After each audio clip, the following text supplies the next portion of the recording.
Thank you. Thank you, everybody. I have a whole bunch of people here in the audience at Gurney's Inn overlooking the ocean. And we're looking at love letters. Beautiful, beautiful love letters. And that you never actually sent, right? No way.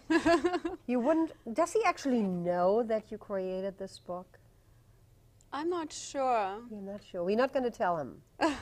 He didn't want to see you again, or you broke up. Well, there were obstacles. Obstacles you know? that you were both maybe not willing to overcome. Maybe it wasn't meant to be.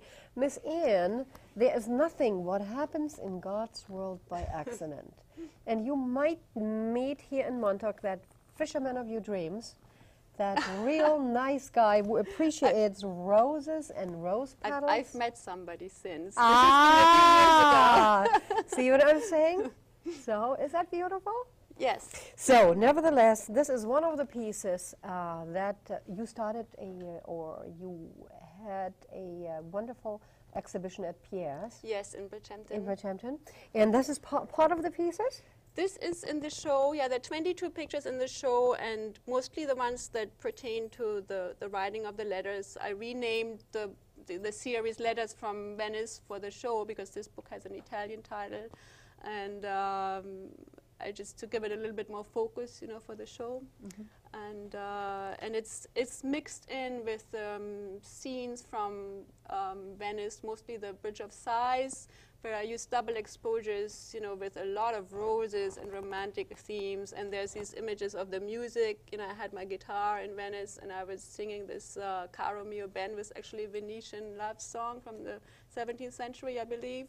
So that is like here overimposed over my chest. So like the music, the sighs. Oh, this was your chest. Yeah. Very nice, yes. So that's the idea that, you know, the bridge of sighs and like the sighs from my heart and the sighs from the bridge, they all come together in this photo series. Yes.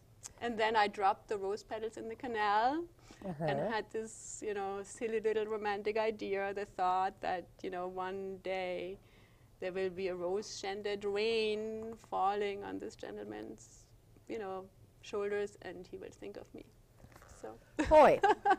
Well, what I must tell you is that when my grandmother passed away, and I couldn't go to Germany because I was in the middle of my papers, basically couldn't leave the country, you name it.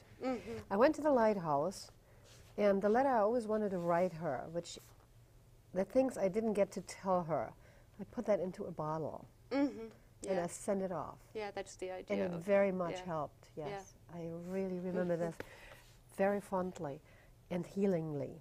Miss Anne, you are doing much more than photography and collecting these really, really interesting beach findings and turning them into obviously little mobiles, but here's something. Right. What is, I don't know, this is a combination of fabric and... you would have to call this mixed media. I love working with fiber, you know. As I said, you know, my original aspiration was to, you know, be a costume designer in the theater, and I've worked with a sewing machine. I had a sewing machine since age 14, and knock on wood, I still have the same machine. Oh, wow. So, yeah. So you actually moved with this? It has been moving with me. It's now the only item in my household that runs on a transformer for 220 voltage, you know. Can you believe it? Yes, understood. Well, this is something where we basically could implement one of our favorite people and sleep with them. Yeah, so that's the idea, to make her, you know, add to the attraction of the woman, you know, by, you know, this sort of kind of a pillow, precious, and embracing her face with this soft nice, and, you soft know, material. Pleasant. Yes, okay. So and actually, and I have this other piece here. Yes, like to see that too. So, and because I love combining, you know, the sewing machine with photographs, and these are just another example. I think I have to stand up to show this. Okay. Let me help you. I see. So this is basically that's a nice piece of art. And driftwood. Yes. Of course. What else? Driftwood. I use it. I mean, there's so many resources, you know, just the material, just like, you know, from the beach. I love working with the driftwood.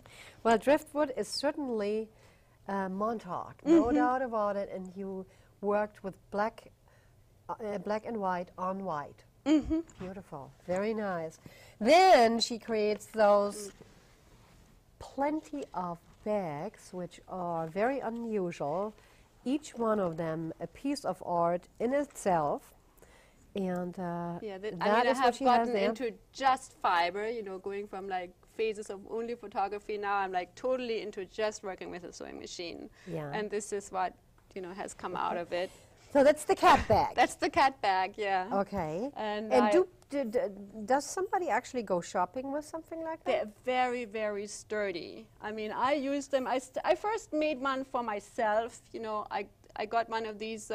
This is this new material that they have in these recycled bags now. Yeah. And I got one, a really big one.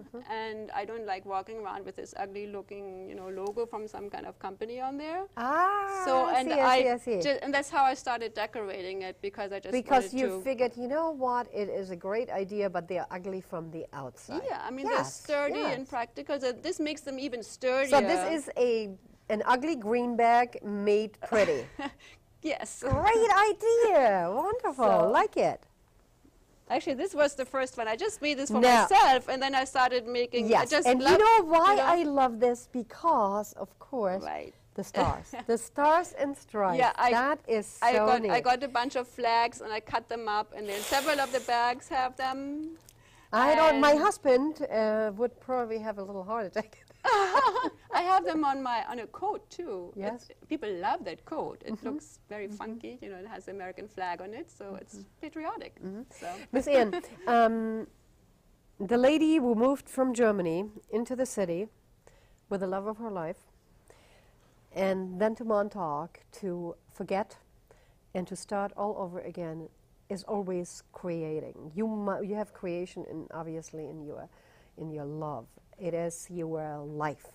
You must create to feel fulfilled. That is true. Do you think that we overall, as a people who are suffering right now in this country, in our very own ways, by suffering is really, I don't mean, oh God, I have less money, by people who are maybe insecure at this point, do you think they would find themselves much more easy by getting creative or trying to become creative? If more people would find art the way you are dealing with your life through art? Yeah, I think it's healing. It's I mean, I can only speak for it on a personal level, but it's a different psychology, for a nation, I think. But I teach creativity classes and also, actually where do you craft teach? Tell me. classes. I'm very proud to teach at the Montauk Public School in the community can't program. believe I it. love it, and I also Yeah. teach at the Ross School, and I have a few places in New York City still where I'm teaching. Yes. And So you're able to give to the younger people. That's wonderful. well, this is actually adults. Yeah, so You're teaching to adults. yeah, and it's I mean, I really enjoy the teaching because I know I can give them something, that that gives them pleasure and that makes them be more themselves. Because being an artist is to a very great extent about being an individual, like constantly attuning, reasserting, researching who you are, because it always changes. You're like chasing a moving target. Well, I must tell you, it was a great pleasure of allowing us to get to know you, Miss Ann, and a wonderful experience to have you on our show with all her fabulous art. Look around. Woo! Would think of something like that. Come on, guys, let's take us out and watch again.